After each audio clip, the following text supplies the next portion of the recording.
ஆகியே துணை. ஜீவ சகோதர சகோதரிகள் அனைவருக்கும் எனது அன்பான நமஸ்காரம்.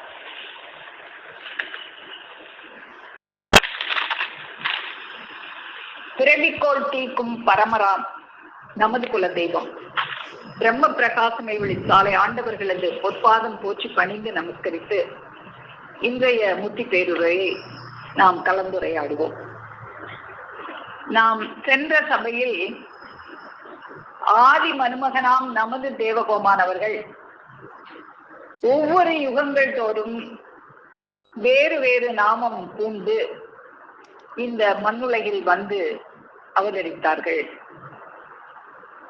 அவர்கள் இந்த கலிக்கடை காலத்தில் வேத வித்து பயிர் ஏற்றுவதற்காக மெய்வெளிச்சாலை ஆண்டவர்கள் என்ற நாமம் புனைந்து கொண்டு இந்த மண்ணுலகில் வந்து அவதரித்து அந்த மெய்ப்பயிர் விளைவேற்றத்தை தங்கள் உடல் பொருள் ஆவி என்ற முப்பேறு பாட்டு கூட்டுறவு கொண்டு நம்மையெல்லாம் அந்நாட்டுக்குரிய வித்துக்கள் ஆக்குவதற்காக அவர்கள் அந்த ஜென்மப்பினி சங்கார விவசாயத்தினை எப்படியெல்லாம் நிகழ்த்தினார்கள் என்பது பற்றி எல்லாம் பார்த்தோம். அருங்கோடை பாலைவனமாக இருந்த மூவாசைக்குரிய வெப்பத்தால் வறண்டு போய் கிடந்த கானகத்தை எப்படி இடைவிடாது அந்த சிவமலையை பொழிவித்து நமக்கெல்லாம் மெய்யறிவு ஊட்டி நாம் இருந்த அந்த அவல நிலையை நமக்கு நிரூபித்து காட்டி காய்ந்து வறண்டு போய் கிடந்த நிலத்தை எப்படியெல்லாம் அடாத மழை பொழிவித்து அவர்கள் ஈர நிலமாக பண்படுத்தினார்கள் இந்த நெய் விளைவேற்ற பயிர் ஏற்றுவதற்காக என்பது பற்றி எல்லாம் பார்த்தோம். இதுவரை வந்த பாரமான்கள் எத்தனையோ பாரமான்கள் இந்த நில உலகில் இந்த மெய்ப்பயிர் விளைவேற்றத்திற்காக வந்து அவதரித்தாலும் நம் பெருமானவர்களைப் போல அதற்காக ஒரு ஊரையே உண்டாக்கி இத்தனை பேர்களது உள்ளத்தில் அந்த வித்தை விதைவித்தவர்கள் இதற்கு முன் வந்தவர்களில் யாரும் இல்லை என்றே சொல்லலாம். அது நம்முடைய பெருமானவங்க நமக்கு திருமெஞ்ஞான குரல் திருவாக்கியம் 20 எடுத்து காட்டுறாங்க. ஞானமுளை கண்ட முதல் கோட்டில் இருந்து இதுவரை இங்கல்லாமல் வேற எங்கே உயிர் பயிர் ஏற்றும் ஊர் உண்டாகி இருந்தது. இந்த உயிர் பயிர் ஏற்றுவதற்காகவே ஒரு ஊர் இதுக்கு முன்னால எங்க உண்டாகி இருந்தது? மற்ற ஊர்களோடு ஒப்பிட்டு பார்த்தால் இது எம்மட்டு என்றுதான் நீ நினைப்பாய். ஆனால் இது இம்மட்டோடு நிற்பது அல்ல. இது ஓரளவு பெருகியதும் திடுதப்பென்று மற்ற அபத்த பொய்யெல்லாம் அழிந்து விடும். பிறகு தான் மட்டும் நிலைத்து நின்று தரணி எங்கும் பரவப் போகிறது. அதற்கான ஒரு சூக்கும சூது, ஒரு கபட சூத்திரம் மனமுளை கண்ட அன்றே செய்து முடித்தாயிற்று என்று இந்த ஞானமுளை கண்ட முதல் கோட்டிலிருந்து இதுவரை எவரும் செய்யார். எத்தனையோ பரவங்கள் வந்தாலும் அவங்க வந்த காலத்துல 4 பேர் 5 பேர் 10 பேர் இந்த மாதிரிதான் அவங்களுக்கு சீடர்கள் இருந்தாங்க. இன்றைக்கு இங்கே எத்தனை பேர்கள் என்று பார். அதுக்காக நம்முடைய பெருமானவர்கள் எப்படி ஒரு ஊரையே உண்டாக்கி இந்த மெய் விளைவேற்று பயிரேற்றத்தினை செய்தாங்க. எந்த காலத்திலாவது மெய்ஞான பீடங்கள் தொடர்ந்து 70 ஆண்டுகளுக்கு இருந்து ஆட்சி செய்தாங்களா அப்படின்னா இருக்காது. அவ்வளவு நாள் ஆட்சி செய்ய விட மாட்டாங்க. ஆனா இந்த கலி முதிர்வேறாத அந்த யுகத்திலே வந்த செம்மல்கள் கூட திடகாத்திரமான தேகமும் அடங்காத பலமும் மெஞ்ஞான ஆற்றலும் பெற்றிருந்தும் அந்த ஓரொருளை தேவரதத்தை செலுத்த முடியாமல் கொடை கவிழ்ந்து போயிற்று.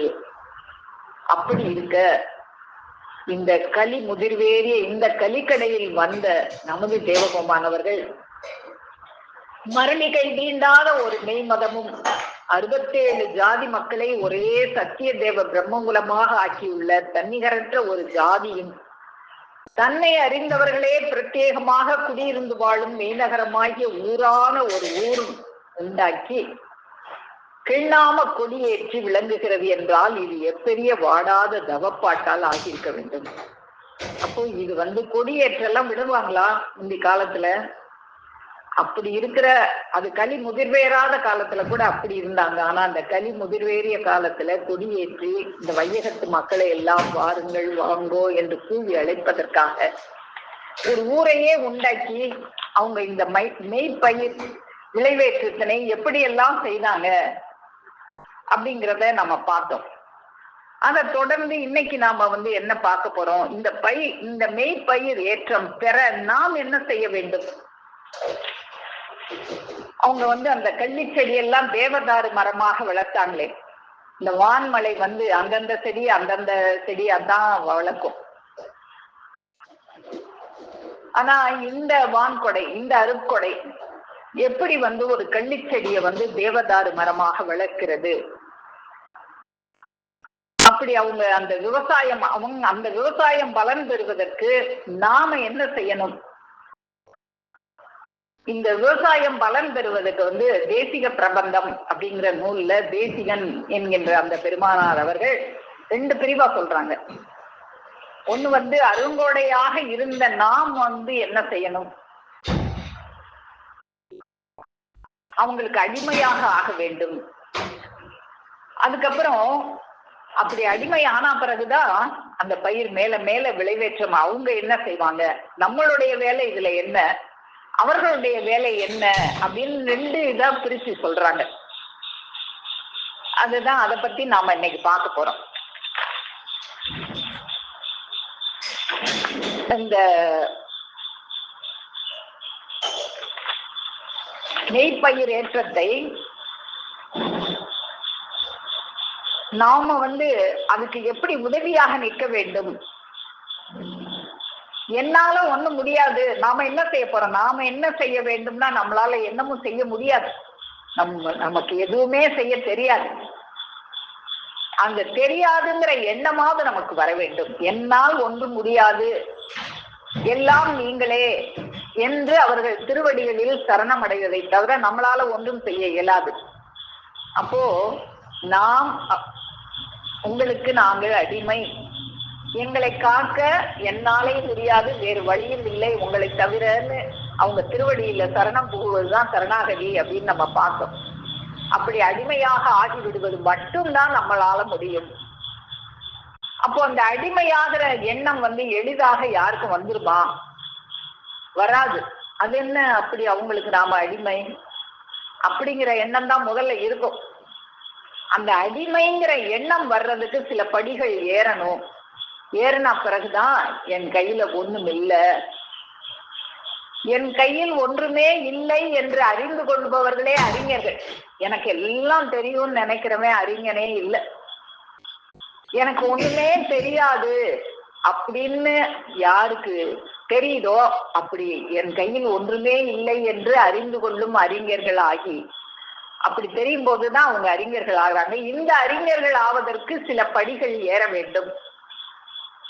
அது என்னென்ன படிகள் அப்படின்னு அந்த தேசிக பிரபந்தம்ங்கிற நூல்ல தேசிக பெருமான் அவங்க கொடுக்குறாங்கிறத நம்ம பார்ப்போம்.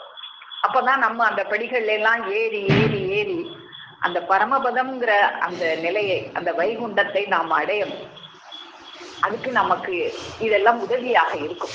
அதனாலதான் நம்ம இதெல்லாம் தொடர்ந்து பார்க்கிறோம். இன்னைக்கு கூட குமாரி அக்கா அந்த வாக்கியம் படிக்கும்போது நமக்கு அந்த வாக்கியத்தை படிச்சாங்க. உன்னை அந்த நாட்டுக்கு அந்த முத்திக்கு எட்டுகிற வார்த்தைகள், அந்த திருவசனங்கள் எங்கெல்லாம் வெளியாகிறதோ அங்க போய் அதை கேட்கிறதே தவம்.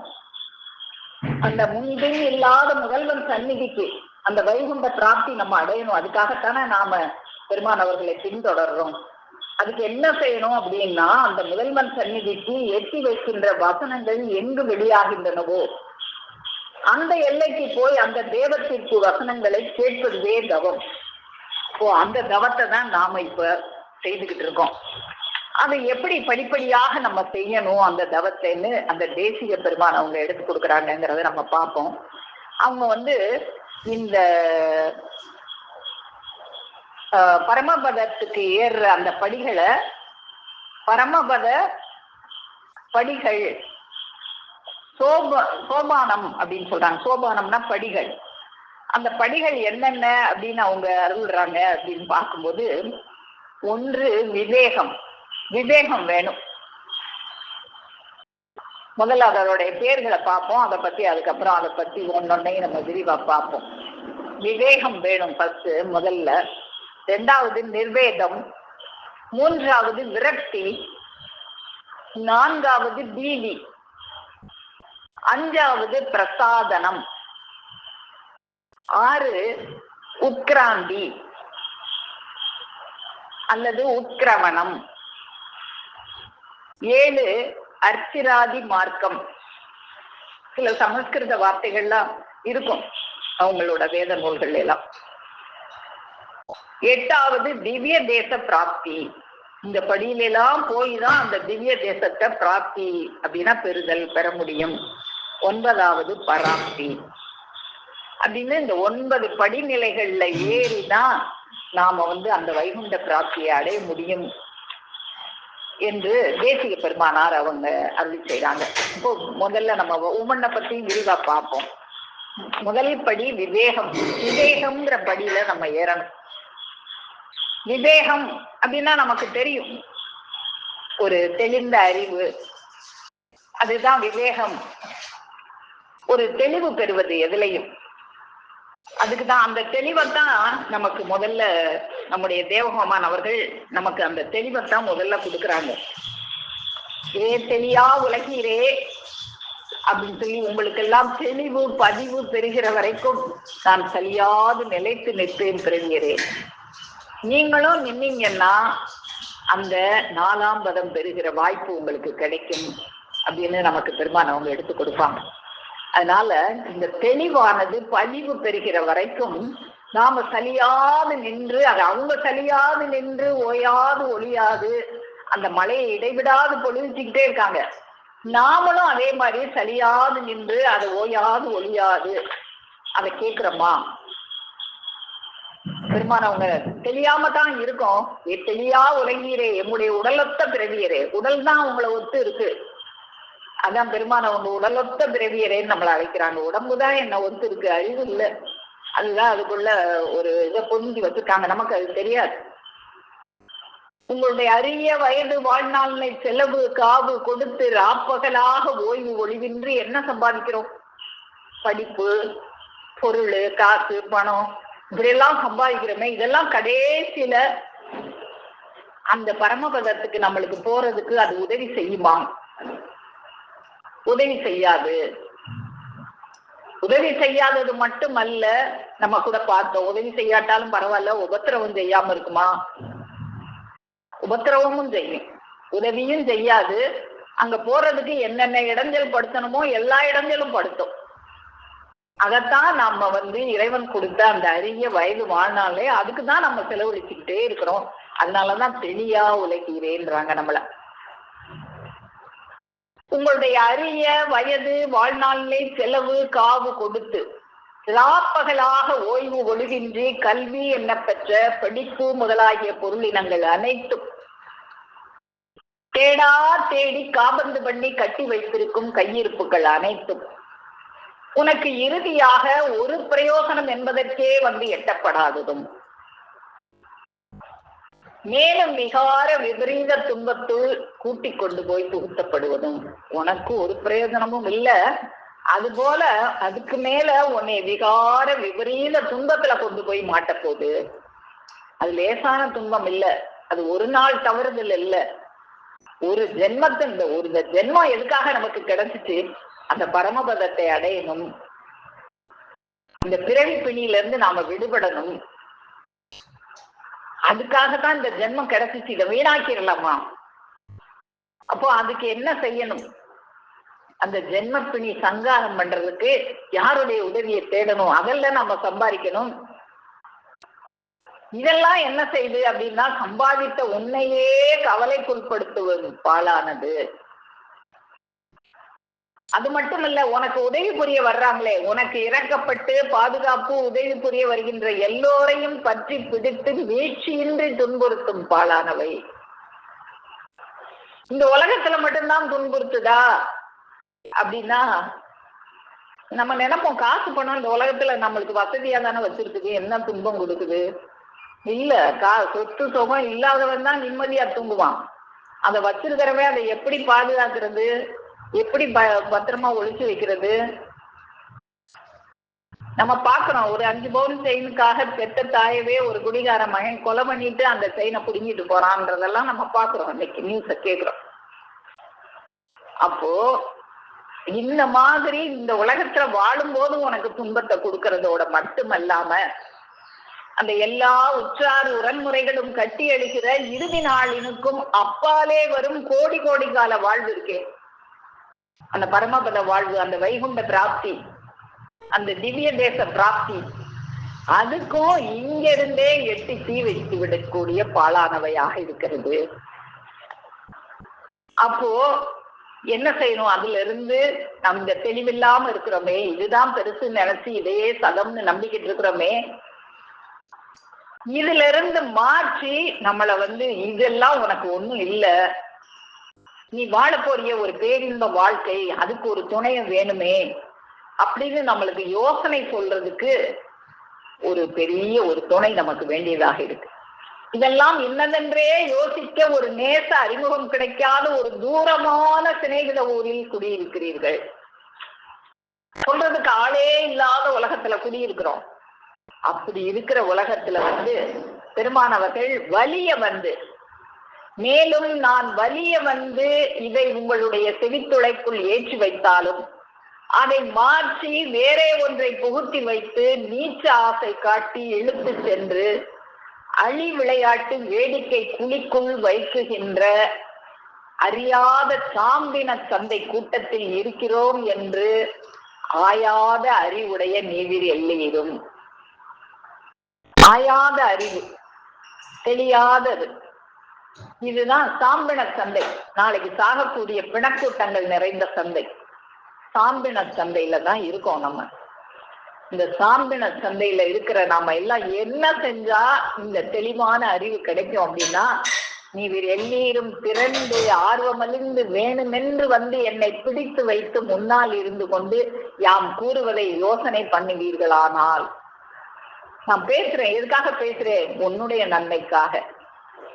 இத நீ கேட்டு அதை சிந்திச்சினா, அதை யோசனை பண்ணினா, உங்களுக்கு நிரப்பமான அழியா பெருநிதியமாகிய ஒரு மேலாம்பரமான 4ஆம் பதம் வரும் விஞ்ஞான தெளிவு கிடைக்கும். அப்போ இத நான் பேசுறத கேட்டு இந்த காதுல வாங்கி அந்த காதுல விட்டுறாத, நான் பேசுறத கேளு, அதை பத்தி சிந்தி, அதை யோசனை பண்ணு.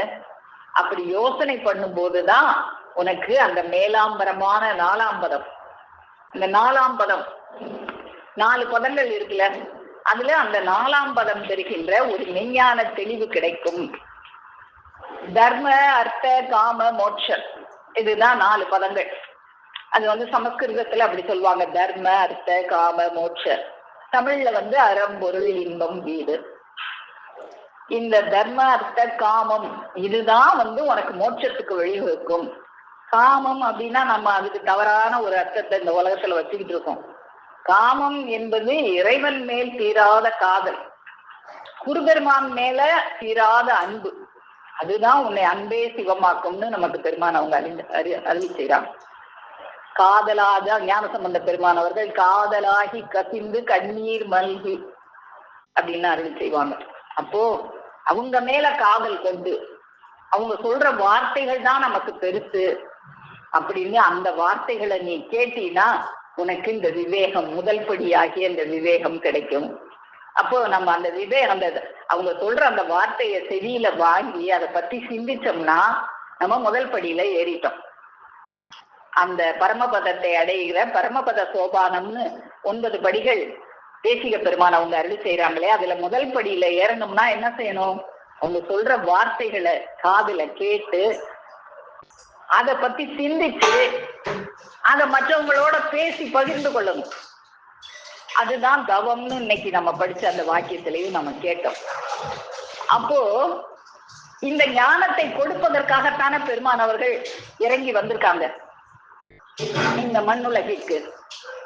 அப்போ இந்த ஞானத்தை எல்லாருக்கும் கிடைச்சிருமா அப்படின்னா இது எல்லாருக்கும் கிடைக்காது.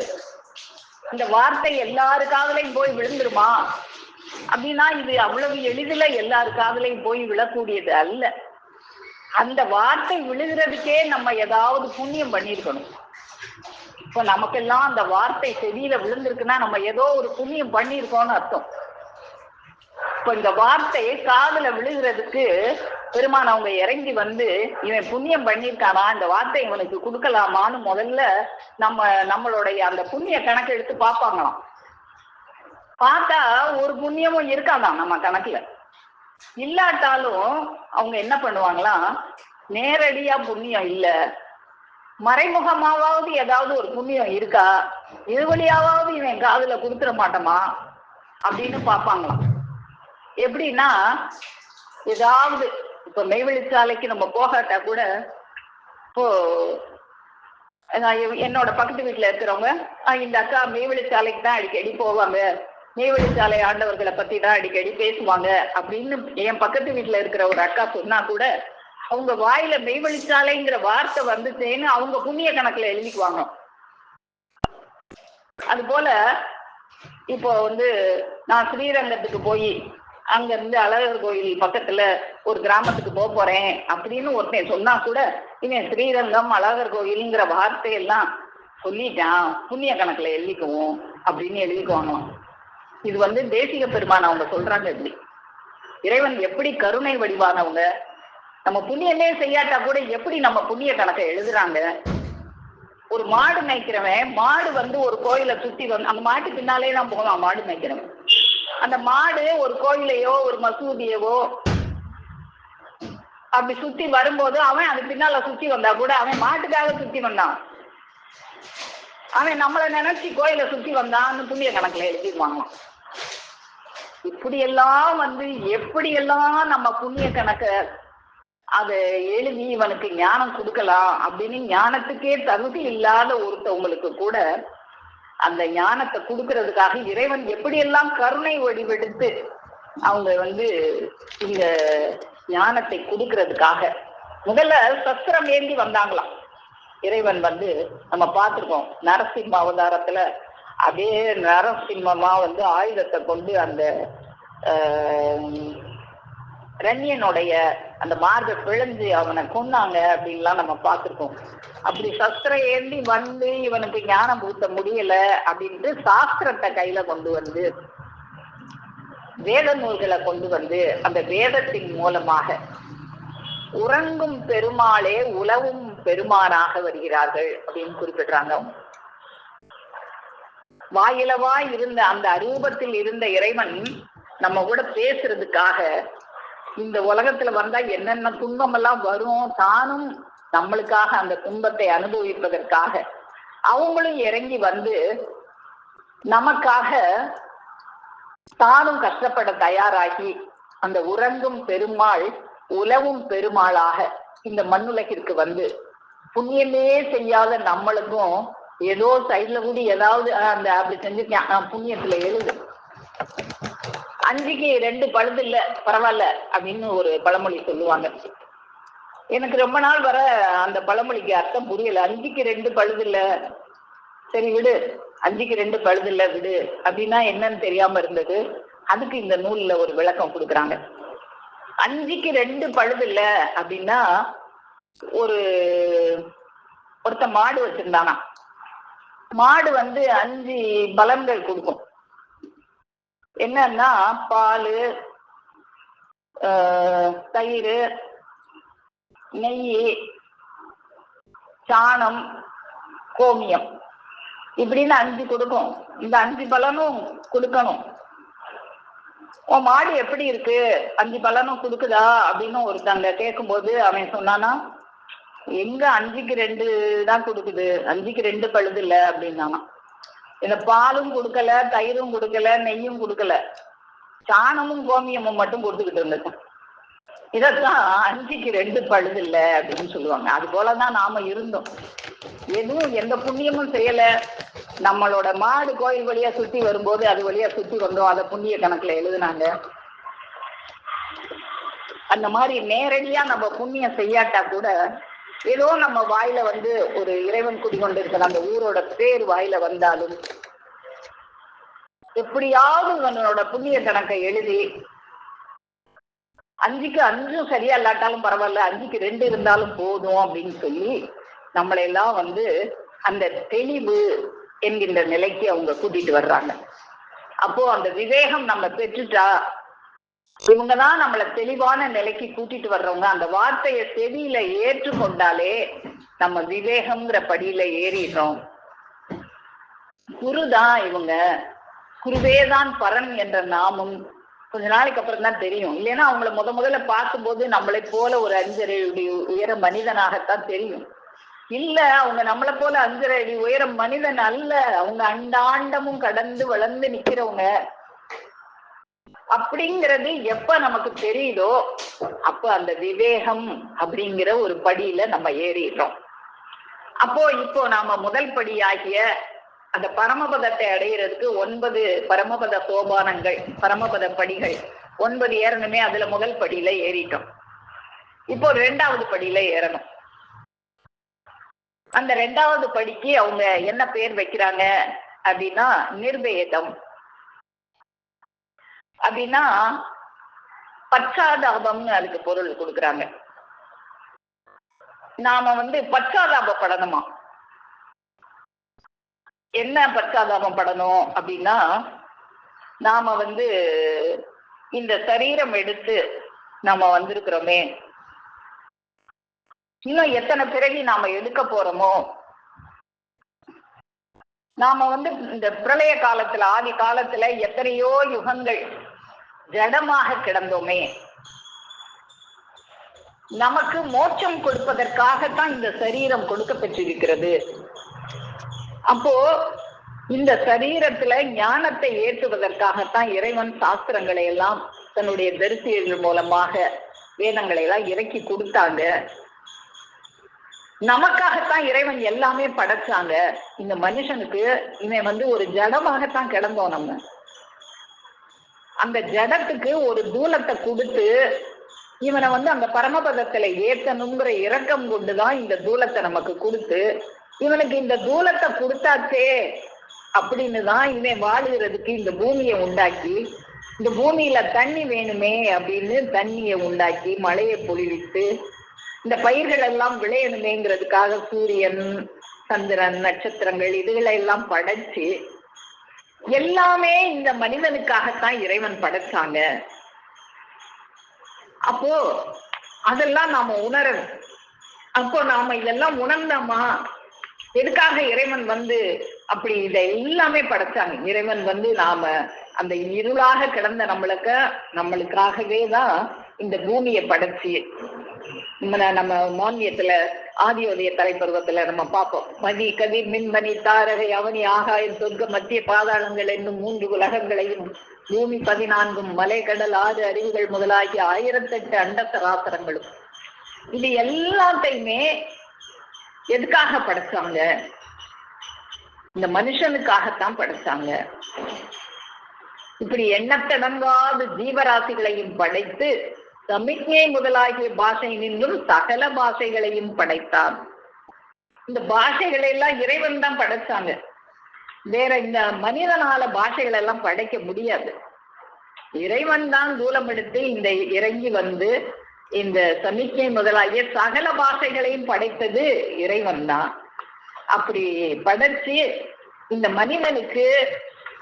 மனிதனுக்குள்ள தானும் குடியேறி கொண்டு, அப்படியே தான் அருவ வடிவத்தில் இந்த மனிதனுக்கு குடியேறி இருக்கிறோம் என்பதை இந்த மனிதனுக்கு தெரியப்படுத்த வேணும் என்ற ஒரு தனிக்கருணை பிரவாகத்தினால அவங்களுடைய நாட்டத்துள் புதையலாக கிடந்த அந்த வேதத்தை, வேதம்ங்கிறது மனிதனால எழுதப்பட்டதே இல்லை, எல்லாமே இறைவன் எழுதி, நம்ம கூட நேற்று பார்த்தோம்.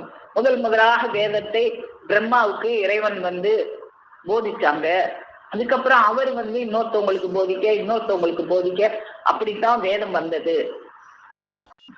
இந்த வேதத்தை 4 காதுகள் மட்டும்தான் கேட்கணுமா, 6 காதுகள் கேட்கக்கூடாது, அப்படித்தான் ஆரம்பத்துல இருந்ததான் அப்படின்னு குறிப்பிடுறாங்க இந்த நூல்ல. 4 காதுகள்னா என்ன? சொல்றவங்க காது 2, கேட்கிறவங்க காது 2, சேர்த்து 4 காதுகள் தான் கேட்கணும். 6 காது, இன்னொரு 3வது ஆள் வந்தா அந்த 6 காது ஆயிரும். கேட்கக்கூடாது. இப்படித்தான் ஒருத்தர் இருந்து ஒருத்தர், ஒருத்தர் இருந்து ஒருத்தர், இப்படித்தான் ஆதி காலத்துல இந்த வேதம் இறங்கி வந்தது. அப்படியாக இந்த வேதத்தை எல்லாம் இந்த மனிதனுக்கு இறக்கி கொடுத்து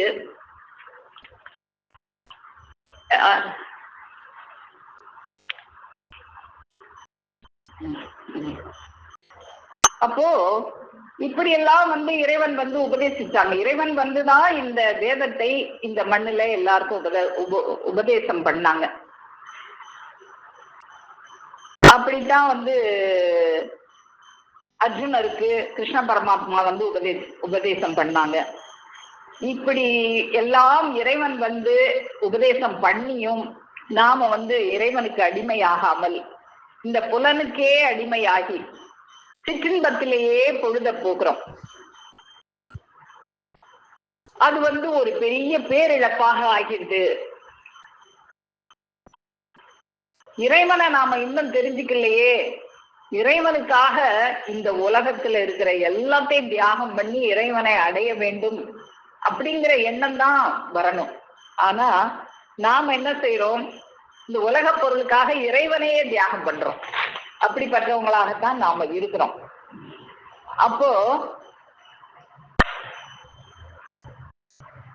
இந்த 100 வயதை இறைவன் எதுக்காக கொடுத்தாங்க?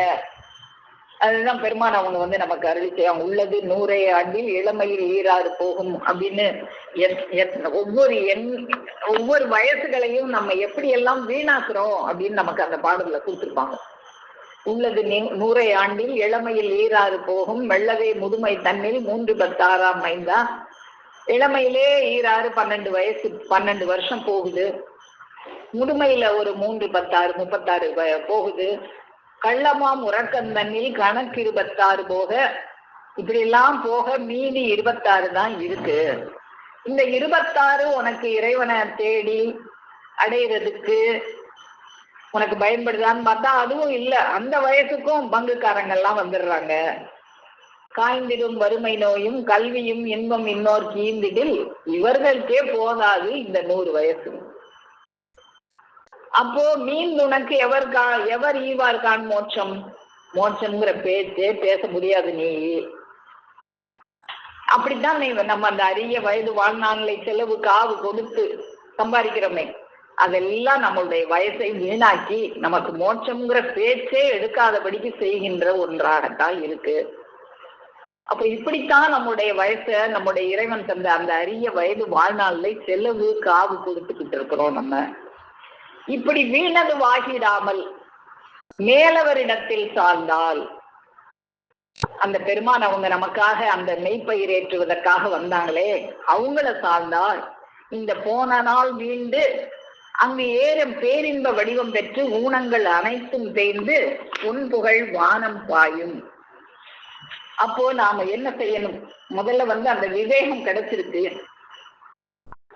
விவேகம் கிடைச்ச பிறகு நாம இந்த உலகத்துல நாம செஞ்சுக்கிட்டு இருக்க எல்லாமே பாவச் செயலா தான் இருக்கு. இந்த பாவச் செயல், இந்த வயசெல்லாம் வீணாக்குகிற இந்த பாவச் செயலை இனி நாம செய்யக்கூடாது. அந்த பரமபதத்தை அடைவதற்குண்டான ஒரு துணை நான் இதுவரைக்கும் தேடலையே, என்னுடைய வயசை இப்படி வீணாக்கிக்கிட்டு இருக்கேன்னு நம்ம மேலேயே நம்மளுக்கு ஒரு பச்சாதாபம் வரணும். அதுதான் நிர்வேதம். இந்த பச்சாதாபம் அதுக்குண்டான துணையை தேடணுங்கிற எண்ணம் அவங்கள தேடி கண்டுபிடிச்சுக்கிட்டா, அதுதான் நம்மாழ்வார் அவங்க சொல்லுவாங்க, என் தேடி கண்டுகொண்டேன் நாராயணா என்னும் நாமம் அப்படின்னு. அவங்கள தேடி கண்டு கொள்ளணும். அப்படி கண்டு கொள்ளணுமேங்கிற ஒரு எண்ணம். நான் இவ்வளவு நாளா என்னுடைய காலத்தை முதல்ல அறிவில்லாம இருக்கிறோம். அந்த விவேகத்தை, ஒரு தெளிவை, ஒரு குருபெருமானவங்களை சார்ந்துதான் அந்த தெளிவை பெறுகிறோம். அந்த தெளிவை பெற்றா பிறகு இவ்வளவு காலத்தை வீணாக்கிட்டோமே அப்படின்னு நம்ம மேலே நமக்கு ஒரு பச்சாதாபம் வரணும். இனி இருக்கிற காலத்தை வீணாக்காம ஒரு மேலவரிடத்தில் சார்ந்தால், இந்த போன நாளெல்லாம் வீட்டு கொடுத்து மோட்சம்ங்கிற பேச்சே வீணாகிற மாதிரி இருந்துச்சு. அது இல்லாம இனிமே நாம அதுக்கு ஏறதுக்கு உண்டான ஒரு வழி நமக்கு கிடைச்சிருச்சுன்னு அவங்கள பற்றி கொள்றது, நம்ம மேலே ஒரு பச்சாதாபம் ஏற்பட்டு இந்த உலக பொருள்கள் மேல இச்சையை விடுத்துட்டு அவங்க மேல ஒரு இச்சை வைத்து ஏறுவதுதான் 2வது படியாக இருக்கிறது. இப்படி ஒரு படியாதான் ஏறணும் அப்படின்னு அந்த தேசிக பெருமான் அவங்க அருளி செய்யறாங்க. நீ 2 படி விட்டு 3 படியில எல்லாம் அப்படி கால் வைக்க கூடாது. படிப்படியா ஏறினாதான் அது நிரந்தரமான ஏற்றமாக இருக்கும். இப்போ இந்த 2 படியில நம்ம ஏறிட்டோம். முதல் படியாக அவங்க வார்த்தைகளை செவிய காது கொடுத்து கேட்டு ஒரு மெஞ்ஞான தெளிவு பெற்றோம். அப்போ இவ்வளவு காலத்தை வீணாக்கணுமேங்கிற ஒரு பச்சாதாபம் அடைகிறோம். அதுக்கப்புறம் 3வதாக விரக்தி அப்படின்றாங்க. ஒரு விரக்தி வரணும். அதுக்கப்புறம் நமக்கு விரக்தியே வர்றதில்லை. எனக்கு என்ன, நான் ஒண்ணு யாரு வம்புக்கும் போறதில்லை, யாரு தும்புக்கும் போறதில்லை. நான் சம்பாதிக்கிறேன், நான் நல்லா சாப்பிடுறேன், நான் வாழ்றேன், இது நல்லா வாழ்ந்தேன், எனக்கு ஏன் மோசம் கிடைக்காதுன்னு சில பேர் சொல்லுவாங்க. அப்படிலாம் இல்லை. இந்த உலக வாழ்க்கையில ஒரு விரக்தி வரணும். இந்த விரக்தினா என்ன? இன்னைக்கு இந்த 9ஐயுமே நான் பேசிடலாம்னு நினைச்சேன். ஆனா 2 பேசுறதுக்கே இவ்வளவு நேரம் ஆயிடுச்சு. இப்போ விவேகம் நிர்வேதம் அப்படிங்கிற 2 பார்த்தோம். இன்னும் மீதி இருக்கிற அந்த 7 படிகள், விரக்தி, பீதி, பிரசாதனம், அந்த மீதி இருக்கிற அந்த படிகள், இதெல்லாம் பத்தி இன்னும் தொடர்ந்து நாம வரவிருக்கிற சபைகள்ல எல்லாம் நம்ம பார்ப்போம். இந்த 5 படிதான் நம்ம ஏறணும். அந்த விவேகம், நிர்வேதம், விரக்தி, பீதி, பிரசாதனம் இப்படிங்கிற 5 படியில ஏறிட்டா மற்ற படிகள்ல இறைவன் நம்மளை ஏற்றி கொண்டு போயிடுவாங்களாம். அதுக்கு பேர் தான் அந்த உட்கிராந்தி, உட்கிரவணம், அர்ச்சராதி மார்க்கம். அப்படின்னா அந்த பரமபதத்துக்கு நம்மளை கூட்டிட்டு போற வழி. அந்த வழிதான் எப்படி இருக்கும்? எதையெல்லாம் கடந்து கடந்து கடந்து கடந்து போய் நம்ம அந்த வைகுண்டத்தை அடைகிறோம். அந்த திவ்ய தேச பிராப்தி, அந்த திவ்ய தேசத்தை எப்படி அடைகிறோம் சென்று, அதை எப்படி பெறுகிறோம். அதுக்கப்புறம் பராப்தி. பராப்தினா அதுலயே நிலையா நிக்கிறோம். அதுக்கப்புறம் நம்ம மீண்டும் இங்க வரப்போறதே இல்லை. அங்க எப்படி நிலையா வாழ்வோம் என்பது பற்றி எல்லாம் அந்த தேசிய பிரபந்தம் என்கின்ற நூலில் நாம அந்த தேசிய பெருமான் அவர்கள் குறிப்பிட்டிருக்கிறத தொடர்ந்து வருகிற சபைகளில் பார்ப்போம் என்று கூறி, இந்த பரமபதத்துல நம்ம ஏற்றுவதற்காக நம்முடைய பெருமான் அவர்கள் நமக்கு இந்த ஒவ்வொரு படிகளையும் அவங்கதான் நம்மளை ஏற்றி வைக்கிறாங்க.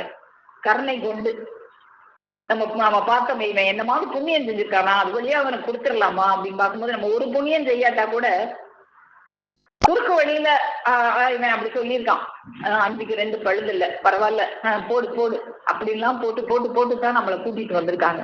அப்படிலாம் கூட்டிட்டு போய் இன்னும் நம்மளை அழைச்சிட்டு போய் எப்படி அந்த பரமபத அந்த கடைசி சோபான், அந்த கடைசி படியில வைகுண்ட பிராப்தி, அந்த திவ்ய தேச பிராப்தியில நம்மளை எப்படி உட்கார வைக்கிறாங்க. அந்த பெரும் வேறு பெற்ற நாம எவ்வளவு மகிழ்ச்சியில வாழணும். இந்த உலக சிறு கஷ்ட நஷ்டங்கள்லாம் நம்மளை கொஞ்சம் கூட பாதிக்க கூடாது. நம்ம எப்படி ஒரு அப்படி ஒரு பரமபதத்துல ஏற்றக்கூடிய ஒரு பெருமான் நமக்கு கிடைச்சிருக்காங்களே, அதை நினைச்சு நம்ம எப்படி பேரின்ப வாழ்வு வாழணும் அப்படிங்கிறதெல்லாம் பத்தி தொடர்ந்து வருகிற சபைகளிலும் பகிர்ந்து கொள்வோம் என்று கூறி, என் முத்தி பேருரை மேலும் மேலும் முழங்கும் என்று கூறி உங்கள் அனைவரிடமிருந்து விடைபெறுகிறேன். அனைவருக்கும் நமஸ்காரம். ஜீவ சகோதரி சாலை சலந்திரி அக்கா அவர்கள். காவி உடை தானகத்தி ரத்திரமா மேனியிலே பட்டுடன் பொன்னாடை புனைந்தார். நேரியற்ற நேரமதை நேகினி தலை கொண்டாடி மேன்மை பெற வைத்து நம்மை அர்ப்பணித்துக் கொண்டிருக்கும் பிரம்மபிரகாச மெய்வழி சாலையாண்டவர்களை வணங்கி அனைவருக்கும் நமஸ்காரம்.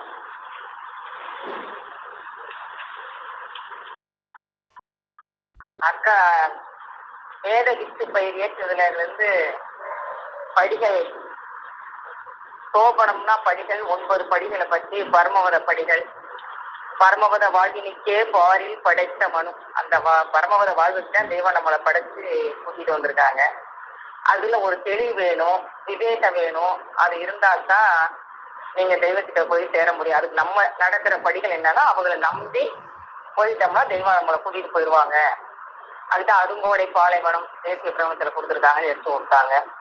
அடிமையா இருக்கணும், அவங்ககிட்ட சரணாகதி அடையணும். இந்த மாதிரிலாம் அடைஞ்சுட்டா நம்ம தெய்வம் நம்ம கூப்பிடுவாங்க. அதுக்கும் ஒரு தெளிவு வேணும். தெளிவு இருந்தால்தான் தெளிவாச்சு ஒன்றும் பண்ண முடியாது. அப்படிங்கிறத தெய்வம் மேல்நிலை போதத்துல உள்ளர வாக்கியத்துல திருவாக்கு உத்தரவு பண்ணுவாங்க. எத்தனை கண்ணி இருக்குன்னு கேட்பாங்க. 12 கண்ணின்னு நட்சத்திரம் அம்மா சொல்லுவாங்க. 2வது கண்ணில இருந்து படி அப்படின்னு எடுத்து கொடுப்பாங்க. அப்ப அங்க மதில் முதலாய் விட்ட பொருள் எங்கே, ஆதியிலே பிறந்த சத்தம் இருந்து வந்தடைங்கன்னு எடுத்து படிப்பாங்க. அப்ப அவ்வளவு கேள்வியா இருக்கும். அப்ப கேள்வியா இருக்கையில அப்பதான் ஒவ்வொரு காரியத்துக்காக வந்தது, அப்படிதான் சேர்த்து அச்சில கோர்த்து நம்ம கொண்டுட்டு வந்தோம் அப்படின்னு உத்தரவு பண்ணுவாங்க. அப்ப எல்லாரும் போய் அந்த மாமாலாம் கேட்டாங்களாம், அவ்வளவு கேள்வியா இருக்கு, படிக்கிறவங்க எல்லாம் மலைக்கிறாங்க, அதுக்கு பதில் எடுத்து கொடுத்தீங்கன்னா நாங்க அதுல போட்டுருவோம் அப்படின்னு கேட்டு அச்சுக்கு போயிட்டு என்ன செய்வீங்க, இல்ல தெய்வம் எழுதி கொடுத்தாங்கன்னா நாங்க கொண்டு சேர்த்துக்குவோம் அப்படின்னு சொல்லி சொன்னாங்களா அந்த மாமாலாம். அதுக்கு தெய்வம் உத்தரவு பண்ணா, முன்னாடியே சொல்லக்கூடாதா, இப்ப படிச்சுக்கவங்க கூட மலைச்சுட்டாவே இருப்பாங்க, இப்ப வெளியாளுக்கு ஏமாத்துற விட பெருசாக போயிடும், கேள்வியா இருக்கே அம்புட்டோம் பார்த்து மலைச்சிருப்பாங்களே அப்படின்னு சொல்லி ஒரு 4 வரியில எழுதி நான் உடனே கொடுத்துட்டேன். அப்ப அந்த தெளிவு வரணும், அந்த மலைப்பு இல்லாம எங்கே எங்கேன்னு வரும். இந்த பாடல் முறை எங்கே எங்கே குயிலிருந்து கூறுகின்ற கொழுவனம் கொம்பெங்கே கோதைகளம் கன்னிமக மூது கொழுவெங்கே இப்படி கேள்வியா இருக்கு. இதுக்கு பதில அவ்வளவுக்கும் சுருக்கி அந்த 12 பாடலுக்கும் நான் ஒண்ணுல எழுதி ஒரு தெளிவை கொடுத்துட்டேன் அப்படின்னு தெய்வம் உத்தரவு பண்ணி அந்த பாடலை கொடுக்குறாங்க. இத்தனை பொருளும் எந்த காலத்தில் அறிவோம் என்று மெத்தன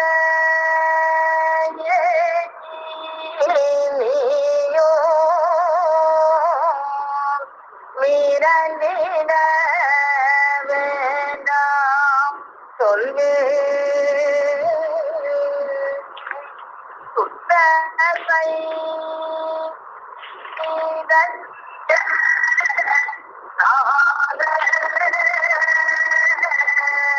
சொல்லோரு பொருளினாலே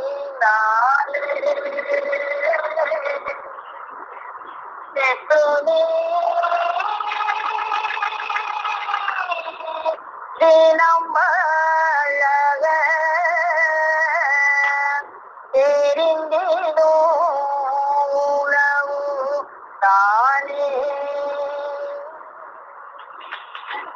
தினம்தான் அறியாமைங்கிற 28 செத்து நீ பிழைத்து கொண்டு வந்தாயினா உனக்கு தெரிஞ்சிடும். அந்த தெரியறது எப்படி தெரியும் அப்படின்னா, தெளிந்திடும் மற்றமெல்லாம்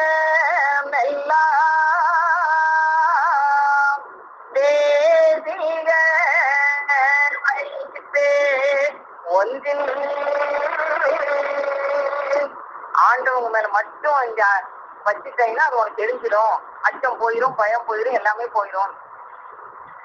அழிந்திடா மக்கள் அடங்கி நீ பார்க்க பார்க்க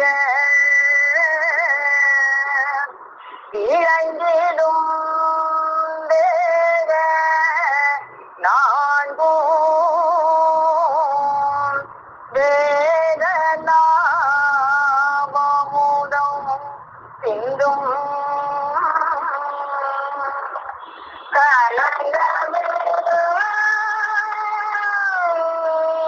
ரவியோ கோரி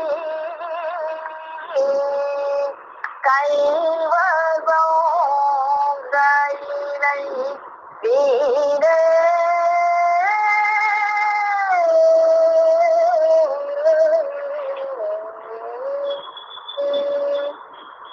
இருபத்தி நல்ல தெளிவித்து அர்த்தம் போயிட்டு அந்த சூக்மத்துல போய் அடைஞ்சு பார்த்த அந்த சீவதேசத்தை அடைஞ்சு பார்த்த தேசம் 4ம் விளங்கிடும். சூலம் சூக்மம் காரணம் மகா காரணம் 4 தேசமும் விளங்கிடும். அப்புறம் கலங்கம் ரவிய கோடி கைவசம் கையிலே நாடுதான் உங்களுக்கு வீடு. அப்போ ஒரு தெளிவு வேணும் அப்படிங்கிறத இந்த பாடல்ல தெய்வத்தை நம்பிக்கையில எடுத்து கொடுக்குருவாங்க அப்படின்னு கொடுக்குறாங்க. அப்புறம் ஃபர்ஸ்ட் படிகள்ல விவேகம்ங்கிறதுக்கு எடுத்து கொடுத்தாங்க அக்கா, தெரிந்த அறிவு அப்படின்னா. அந்த விவேகத்துக்கு தெய்வம் காலை நடன விழாவில கூப்பிடுறாங்க, வருக வருக வாங்க வாங்க அந்த தெளிவு விவேகத்தை எடுத்துக்கலாம் அப்படின்னு கூப்பிடுறாங்க. வருக வருக வருக வருக வருக வருகவே வருக வருகவே வாழ்க வளர சேவனின் மதத்தில் வாழ்கவே பழுப்பு மறுப்பு கவலை வீரர்கள் பயந்து மழியவே பிழிப்பு தெளிப்பு செல்வம் சீர்தி வேகம் விழித்தது.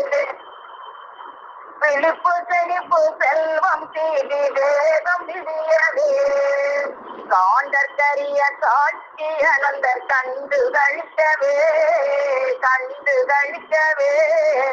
நீண்ட பொறியை மாற்றி அறிய நின்று விழிக்கவே. அப்ப இந்த விவேகம் விடுஞ்சிருச்சுன்னா கைலாய் வீடுதாங்கிற மாதிரி இந்த பிழிப்பு தெளிப்பு செல்வம் எல்லாத்தையும் சீருனா அந்த சீர்லாம் விடுஞ்சிச்சுன்னா அந்த விவேகம் வந்தோட விடுஞ்சிரும் அப்படிங்கிறதே சாலை நடந்தவங்க அவங்க எடுத்துட்டாங்க. நேரம் ஆயிடுச்சு. அதனால நம்ம தெய்வம் விவேகம் அவங்க பொற்பாதம் பணிந்து போற்றி திருப்பாதம் பணிந்து போற்றி என் முத்தி பெற மீண்டும் தொடரும். அனைவருக்கும் நமஸ்காரங்கள். ஜீவ சகோதரி சாலை அமிர்தவல்லி அக்கா அவர்கள். அனைவருக்கும் அன்பார்ந்த நமஸ்காரம். நம்ம வேதரிப்பு பயிர் பார்த்துட்டு இருக்கோம். நிலவரத்துக்கு அப்படின்னா பாடுபாடுகள் மெய்ப்பயிர் ஏற்றினா கூட நம்ம தெய்வம் நமக்காக ஒரு உயிர் பயிர் ஏற்றுறதுக்காக ஒரு ஊரையே உண்டாச்சு. அதுல 67 ஜாதி மக்களையும் ஆச்சு. அவங்க ஒரே இந்த ஓனா நரி புரி எல்லாம் ஒரே தடாகத்தை தண்ணி குடிக்கிறா போல எல்லாரும் ஆச்சு. இந்த இதை ஏற்றி வைக்கிறாங்க. அதுக்கு தெய்வம் நம்ம என்ன செய்யணும்னா அது அவங்களோட அடிமையில நாம் புரிந்து கொள்ள வேணும். நான் அவருக்கு அடிமை ஆனாதான் நம்ம அவங்க நம்மளை ஆட்கொள்வாங்க. அடிமை அதுக்கு தான் பேசுவோம். பேசுகிற பெருமாள் அதுக்கு நம்ம 7 தெய்வத்தை அடையணும்னா 7 9 அந்த படிகளை ஏறணும். அது விவேகம் விவேகம் இலக்கு அந்த படிகளை எல்லாம் நம்ம ஏறணும். விவேகம் தெளிவு நம்ம குழப்பம் மட்டும் இந்த விதத்தை தெரிவிக்க போகிறார். நம்ம எல்லாம் குழப்பத்துக்கு தான் இருக்கோம். நம்மளெல்லாம் தெரிவிச்சு இந்த வாழ்க்கை தெரிவிக்க இருக்கிறேன். அது ஆனால் இது குறைந்து போவதே அறம் என்று அவர் சொல்ல வருது. ஆனால் இது குறைந்து போவதே அறம் என்றுதான். இது கலந்தேறும் உடல் பெருமை என்னும் வெற்றிய தேர்வு பெருமையே தேர்வு ஓட்டுவதால் பயம் வியாசனமாகி அவால் என்று அறிகிறது. வியாசனமெல்லாம் நீக்கப்பெற்று தெளிந்த விளக்கத்தில் ஏறி வல்லமும் கொண்டு சுகமாகி தெளிவு என்றால் சொல்லப்பட்ட ஆட்சி சொல்லத்தின் குடி இருக்கிறவே அந்த அறம். திருவள்ளுவர் அறம் பொருள் இன்பம் வீடு இது 3 பணி ஏற்றாதான் நம்மளால வீடு பேரு பெற முடியும். அந்த அறம் புரிஞ்சு போகுது. பணம் காசு கொடுக்கறது அறம் அல்ல. அவங்களுடைய வாக்கியத்தை கேட்பது அவங்க வாக்கியத்தை சொல்லணும். குரு தெளிவு குரு நாமம் செப்பல் தெளிவு திருநேன் குருவன் திருநேன் தெளிவு குரு சொல்படி கேட்கணும். அதுதான் அறம். அதுதான் விவேகம். அவங்க சொல்படி கேட்டு நடந்துக்கோங்க. அந்த அவங்க பரமானந்தத்தில் நம்ம மனதை ஏற்றி அந்த நிற்க விளக்கத்தில் பொருத்தி வெளிய வைக்கிறேன். அதுதான் நிச்சயமான அறம். பயம் கோயத்தனை இல்ல நீக்கி ஆண்மையை வலிமையில் பெறுவது தெளிவு. அந்த தெளிவில் ஏற்றி நிரூபிக்க சொல்வதே அறம். அந்த தெளிவுகள் இருக்கும்போதுதான் நம்ம தைரியம் நம்ம நமக்கு ஆரம்பம் கூட அவங்களுக்கு திரு வார்த்தைகளை நம்மளுக்கு வான வருஷமா கொடுக்குறாங்க. அந்த வார்த்தைகளை கேட்டாலே தவும் அவங்க கொஞ்சம் பேசினாலே தவும். அதுதான் விவேகமா தெளிவுன்னு நம்ம இருக்கிறதுதான் விவேகம் அவங்க சொன்னாங்க. அதுக்கு நிர்ணயம் பச்சாத்தாப்படும். நம்ம மேல நம்மளே பச்சாத்தாப்பட வேண்டும். இந்த அறிவுரைத்தை பிறந்துட்டோம். சரீரத்தை வந்துட்டோம். இது எப்படி நம்ம எப்படி நம்ம தைரியத்தை அடைய போறோம் அப்படின்னு நம்ம நம்மளே அந்த திருநாடாக இந்த பிரணவனத்தை தெய்வ திருநாடாக பிரணவ நாட்டுக்கு நம்ம போக வேண்டுமே. அது போறதுக்கு எப்படி இந்த படிகள்லாம் ஏறணுமே நம்ம அந்த மக்களுக்கு பற்றி கேட்டு அந்த படிகளை ஒன்றுமா ஏறி அவங்களுக்கு அடையணும். 4 படி நம்ம ஏறிட்டு போறோம். வீட்டு அவங்களே நம்மள நீ ஒரு 8 வச்சா நான் 3 8 எடுத்து வைக்கிறேன் அப்படின்ற காலத்தை அவங்க நமக்காக நம்ம பேசினாலே தெய்வத்தை பற்றி பேசினாலே சமமா ஏற்றுக்குவாங்க. நம்ம அவங்க சிந்திச்சாலே இது நம்மளை பற்றியே சிந்திச்சுட்டோம் அப்படின்னு அதையும் சமமா ஏற்கிறது.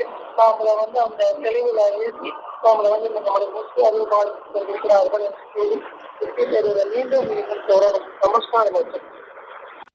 ஜீவ சகோதரி சாலை மேகலா அக்கா அவர்கள். ஆதியே துணை.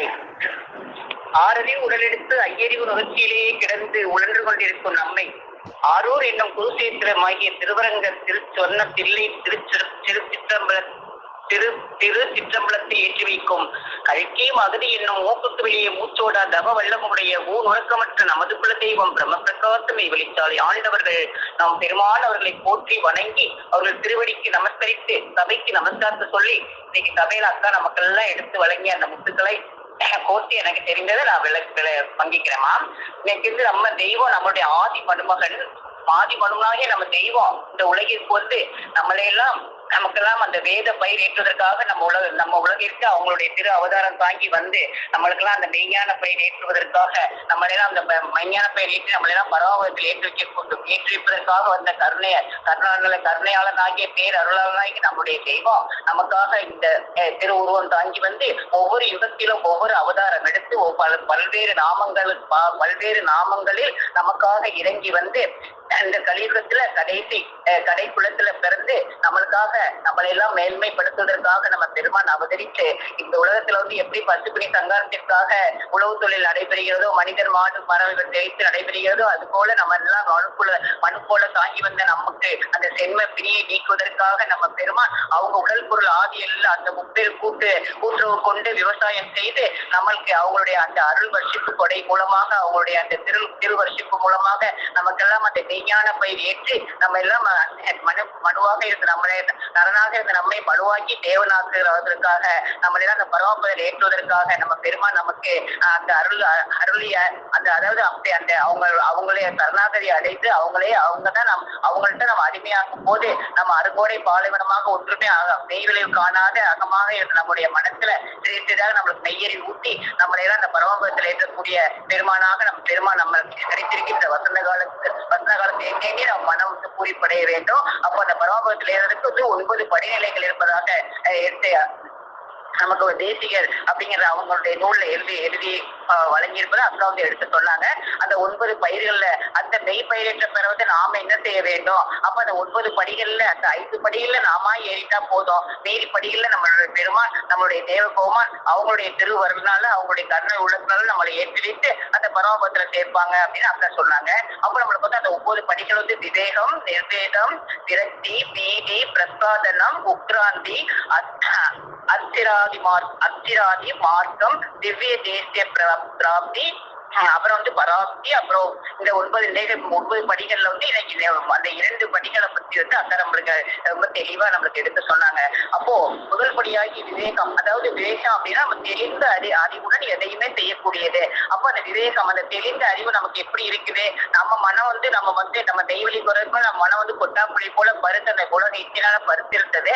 அது வந்து நம்மளுக்கு வந்து மனம் அறிவுன்னு பேர் இல்லாம எல்லாமே மனமா இருந்து அந்த மனசுல செய்ததாக நம்மளுக்கு மெய்யறி ஊட்டி வளர்த்து நமக்கு நம்மளுடைய தெய்வம் நம்மளுடைய பெருமான் அவங்க வந்து அந்த மெய்யறி விட்டு நம்மளுடைய அந்த தெளிவடையாத வனத்தையெல்லாம் தெளிவடைய வைத்து நம்மளையெல்லாம் அந்த மேலாபுரமான நிலைக்கு அந்த அந்த தேவர்களுடைய தேவர்கள் அப்படின்ற அந்த நிலைக்கு நம்மளை எல்லாம் உயர்த்தி அந்த தெளிவுபட வைத்த நம்ம பெருமான் நமக்கு நன்மை என்ன தீமை என்ன இப்படி தெரியாத நிலையில் இருந்த நம்ம ஜீவன் கடை சேர வேண்டுமே அப்படின்னு அவங்களுடைய இரக்கம் கொண்டு நமக்கு அந்த மெய்யறிவை தெரிசிதாக அந்த மெய் அருளை அவங்களுடைய திரு ஆலவாய் வர்ஷிப்பின் மூலமாக நம்ம கூட்டி நம்ம மனதையெல்லாம் தெரிய வைத்து நம்மளெல்லாம் அந்த தேவ குலமாக ஆக்கி நம்மளை அந்த பரமபத வாழ்விற்கு நம்மளெல்லாம் ஏற்று செல்லக்கூடிய அந்த அறிவை பெறக்கூடிய அந்த தெளிவை நம்மளோட தெளிவு குருபெருமான் திருவார்த்தை கேட்டல், தெளிவு அவங்களுடைய திரு உருவை தரிசித்தல், தெளிவு அவங்களுடைய திருவார்த்தைகளை நம் ஆதாரம் கேட்டல் அப்படின்ற அந்த தெளிவான மனத்தை நமக்கு கொடுத்து அந்த தெளிவு பெற வைக்கிறது. அந்த தெளிவை நம்ம மனத்துல பதிய வைக்கிறது தான் நம்ம அந்த விவேகம் அப்படிங்கிற அந்த முதல் படியாக இருக்குது. அப்ப நாம தெளிவடைத்து நம்ம பெருமான் அவங்க சொன்ன அந்த பாதை அவங்க போட்டு காட்டிய அந்த பாதையில நம்ம நடக்கணும் அப்படிங்கிறது நம்ம அந்த முதல் விவேகம் அப்படிங்கிற படி மூலமா சொன்னாங்க. அதுக்கப்புறம் நிர்வேதம் அப்படின்னா பஞ்சாபதாபம். அப்ப பஞ்சாபதாபம் என்ன அப்படின்னா நம்ம வந்து எதுக்காக பிறந்தோம், இந்த சரீரம் எடுத்தது எதற்காக, என்ன மனிதனாக பிறந்தது எதுக்காக அப்படின்னு எதுவுமே தெரியாம இருந்த நம்மளுக்கு வந்து மனித பிறவி எடுத்தது, இந்த சரீரம் எடுத்தது எதற்காக அப்படின்னு சொல்லி நமக்கெல்லாம் அதையெல்லாம் நம்ம உணர்வதற்காக நம்மளுக்கு வேதங்களை படைத்து நமக்கு அந்த இந்த அண்டங்கள் அனைத்து அண்டாண்ட கோடிகளையும் படைத்து ஒரு நமக்கு நம்மளுடைய கல்வியாகிய ஒரு நாவிற்காக இந்த அண்டங்களையும் படைத்து அதில் நமக்கு வேண்டிய உணவுப் பொருட்களை தங்கோக தங்கமாக படைத்து இறைவன் எதற்காக இதையெல்லாம் படைத்திருக்காங்க, என்ன காரியத்திற்காக படைத்திருக்காங்க அப்படி நம்ம சித்தி கூட எண்ணி பார்க்காம இருந்த நம்ம அதையெல்லாம் எண்ணி பார்க்க வைத்து நமக்கு வயிறு தந்ததின் பிரயோஜனம் என்ன, எதற்காக நமக்கு வயிறை கொடுத்தாங்க அப்படிங்கிறதெல்லாம் நம்மளை அறிய வைத்து நமக்கெல்லாம் அந்த நம்மளை இப்படி நம்ம வந்து இப்படி இந்த நித்திய லாபத்தை அடைவதற்காக நம்ம கொடுத்த வயதை நம்ம இப்படி வீணாக பாழாக்கி கொண்டிருக்கிறோமே, வீண் அப்படி இல்லை அறிவியல்களே பாழாக்கி கொண்டு நமது இறைவன் நமக்கு இனமாக கொடுத்த அறிவையும் வயதையும் நம்ம பாழாக்கி கொண்டிருக்கிறோமே அப்படிங்கிறதெல்லாம் எடுத்து நம்ம உணர்வதற்காக வேதங்களை நமக்காக இறக்கி அதை அறிவிக்கக்கூடிய தீர்க்க தரிசியமாக நமக்காக அனுப்பி கொடுத்து அப்படிங்கிற இருக்காங்களே. நம்ம எது தெரிஞ்சாலுமே நம்ம இங்க வந்துதானே தெரிஞ்சிருக்கோம். நம்ம மெய்வெளிக்கு வந்து நம்ம பெருமான அருளிதான் நம்ம தெரிஞ்சுட்டோம். இதை பெறுறதுக்கு நம்ம என்ன புண்ணியம் பண்ணியிருக்கோம் அப்படின்னு சொல்லி நம்ம தினமும் நினைத்து நம்ம இதை அறியக்கூடாத மக்களாக இருக்கோமே அப்படின்னு அந்த பச்சோபதாவை வந்து நம்ம தெய்வத்தின் மீது ஈடுபாடு வந்து அவங்களுடைய திருச்செயலை எண்ணி உணர வைக்கணும். நம்ம பெருமான அவங்கதான் நம்மளுக்கு அப்படின்னு சொல்லி நம்ம அவங்க பெருமான அவங்களுடைய சொல்லே நம்மளுடைய இசை அப்படிங்கிற அந்த நிலைக்கு வரணும். அப்ப அந்த பச்சோபதம் நமக்கு வரணும். அதுதான் அந்த நிச்சயம் அப்படிங்கிற நம்ம பெருமான் அருள் இருக்கிறாங்க. அப்போ நம்ம பெருமான் இப்படிப்பட்ட கருணை வள்ளலாகி நம்ம பெருமான் நம்ம கிடைச்சிருக்கு. இந்த வசந்த காலத்துல இருக்கிற நம்ம பெருமான் இருக்கிற நம்மளுடைய பெருமானுடைய திருவருளை இறைவனின் திருவருள் வாசனம் கேட்டில்லை அப்படிங்கிற இந்த வசந்த காலத்தை நினைத்து நம்ம மனம் தினமும் பூரிப்படைய வேண்டும். நம்மளுடைய பெருமானுடைய திருவடியை சரணாகதி அடையணும் அப்படிங்கிறத நான் விலைக்கு சொன்னேமா. நமஸ்காரமா.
ஜீவ சகோதரி சாலை சுகி செல்வம் அவர்கள்.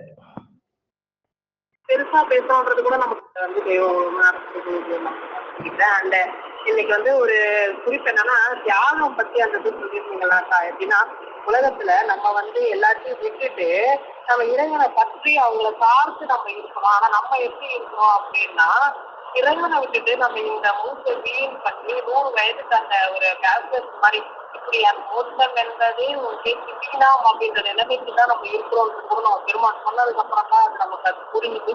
இல்லைன்னா இது அறிவிக்கிற எதுவுமே நமக்கு தெரியாமே போயிருக்கும். அப்ப இதெல்லாம் எதுக்காண்டி அவங்க இவ்வளவு தூரம் இறங்கி வராங்க அப்படிங்கும்போது நேமமாய் அது வழியா தானே நம்ம போகிறோம். அப்ப நம்ம தேடணுமானா இது இல்லை. அவங்க அதுக்குரிய பெரும் கருணை பெரும் தயவால் தெய்வம் பெருமான் வந்து நம்ம தேவை விவரித்துட்டு நான் எடுத்தேங்கிறாங்க. எடுக்கிறது கூட இன்னைக்கு இப்போ இந்த பூலோகத்துல எவ்வளவு பேர் இருக்காங்களே இதற்காக பிள்ளை நம்ம எடுக்கிறாங்கன்னா அப்ப நம்ம என்ன பேசுறதுக்கு புரியவங்க. ஒரு பொருள் நம்ம எக்ஸ்ட்ராவா இன்னைக்கு ஏதாவது ஒண்ணு கை வர வந்துருக்கு பூலோகத்துல யாராவது ஒரு ஆபீஸ்ல ஒர்க் பண்றோம் ஏதோ ஒரு கிரெடிட் ஏதோ கொடுத்துட்டாங்கன்னா அதெல்லாம் மேன்மையா நினைக்கிறோம். ஆனா இறைவன் வந்து இவ்வளவு பேரு மனு கோலத்துல நம்மள வந்து இதை எடுத்துருக்காங்கன்றத நம்ம எப்படி எண்ணி பார்க்கணும், எப்படி நினைக்கிறோம், இதுக்கு தகுதியான மகன் நம்மளா அப்படின்ற மாதிரி நம்ம அந்த உணர்வுக்கு நமக்கு அது எவ்வளவு மேன்மையா நினைக்க வேண்டியது இருக்கு.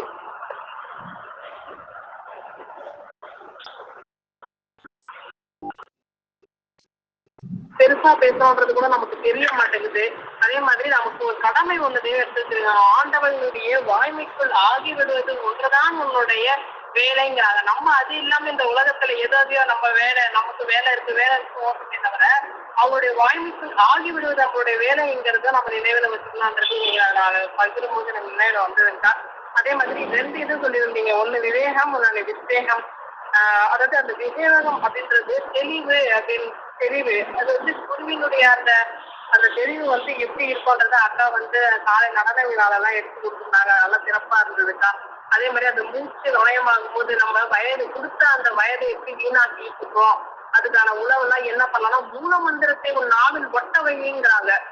இதுபடிதான் நமக்கு பெருமாள் வந்து உணவுகளை அள்ளி அள்ளி கொடுத்துட்டு இருக்காங்க இல்லையா. இதெல்லாம் நம்ம இன்னும் கொஞ்சம் இன்னும் ஒரு நாளுக்கு நாள்தோறும் புதியவனாகின்ற அந்த ஏகநாயகனை, அந்த ரட்சகர், அந்த ஓயாத ரட்சகத்தன்மை மாயாது துவங்கும் அந்த பெருமாளுடைய தயவுல நின்று நம்ம அனைவருமே இங்க இருக்கிற அக்கா அண்ணா, இது இல்லாம தெய்வத்தை சார்ந்த அத்தனை அக்கா அண்ணா எல்லாரும் அந்த வீடகம் தேர்ந்திட வேண்டுமையான தெய்வ நான் வந்து பிரார்த்தனை பண்ணிக்கிறேன். நமஸ்காரம். தெய்வத்துக்கு தயவு. தெய்வ திருவாக்கியங்களால் சபையை அலங்கரித்த ஜீவ சகோதர சகோதரிகள் அனைவருக்கும் எனது அன்பான நன்றி கலந்த நமஸ்காரம்.